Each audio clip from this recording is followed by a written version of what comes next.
ಅವಮಾನಕ್ಕೆ ತಕ್ಕ ಪಾಠ ಕಲಿಸಿದ್ದ ಸೇನೆಯ ಆಪರೇಷನ್ ಸಿಂಧೂರ ಈಗ ನೇಕಾರರ ಪಾಲಿಗೆ ವರದಾನವಾಗಿದೆ. ಪ್ರಧಾನಿ ನರೇಂದ್ರ ಮೋದಿ ನೀಡಿದ್ದ ಸಿಂಧೂರ ಹೆಸರು ಬಾಗಲಕೋಟೆಯ ನೇಕಾರ ಕುಟುಂಬಗಳ ಪಾಲಿಗೆ ವರ ಅಂತ ಹೇಳಿದ್ರೆ ತಪ್ಪಾಗಲಾರದು.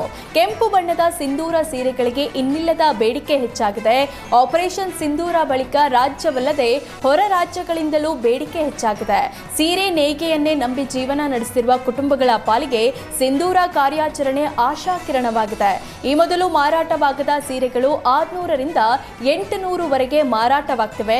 ಕಳೆದ ಹಲವು ವರ್ಷಗಳಿಂದ ಬೆಲೆ ಏರಿಕೆ, ಕಚ್ಚಾ ವಸ್ತುಗಳ ಬೆಲೆ ಹೆಚ್ಚಳದಿಂದ ಬೆಂಡಾಗಿದ್ದ ನೌಕರರಿಗೆ ಸಿಂಧೂರ ಹೊಸ ಬೆಳಕು ತೋರಿಸಿದೆ.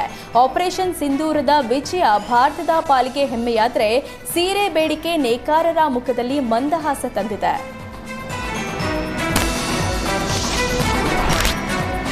ಉತ್ತರ ಕನ್ನಡ ಜಿಲ್ಲೆಯಲ್ಲಿ ಮತ್ತೆ ಗೋಕಳ್ಳರ ಹಾವಳಿ ಹೆಚ್ಚಾಗಿದೆ. ಕಾರವಾರದ ಮಾಜಾಳಿಯಲ್ಲಿ ಜಗದೀಶ್ ಗುರುವ ಅಂಗಡಿಯ ಬಳಿ ಕದೀಮರು ಗೋವುಗಳ ಕಳ್ಳತನಕ್ಕೆ ಯತ್ನಿಸಿದ್ದಾರೆ. ಕಳ್ಳರು ಗೋವುಗಳನ್ನು ಹಿಡಿಯಲು ಬರ್ತಿದ್ದಂತೆ ಗೋವುಗಳು ಸ್ಥಳದಿಂದ ದಿಕ್ಕಾಪಾಲಾಗಿ ಓಡಿ ಹೋಗಿವೆ. ದುರುಳರು ಗೋವುಗಳನ್ನು ಹಿಡಿಯಲು ಯತ್ನಿಸಿದ ದೃಶ್ಯ ಸಿಸಿಟಿವಿಯಲ್ಲಿ ಸೆರೆಯಾಗಿದೆ. ಪೊಲೀಸರು ಕೂಡಲೇ ಗೋಕಳ್ಳರನ್ನ ಬಂಧಿಸುವಂತೆ ಸ್ಥಳೀಯರಿಂದ ಆಗ್ರಹಿಸಲಾಗಿದೆ.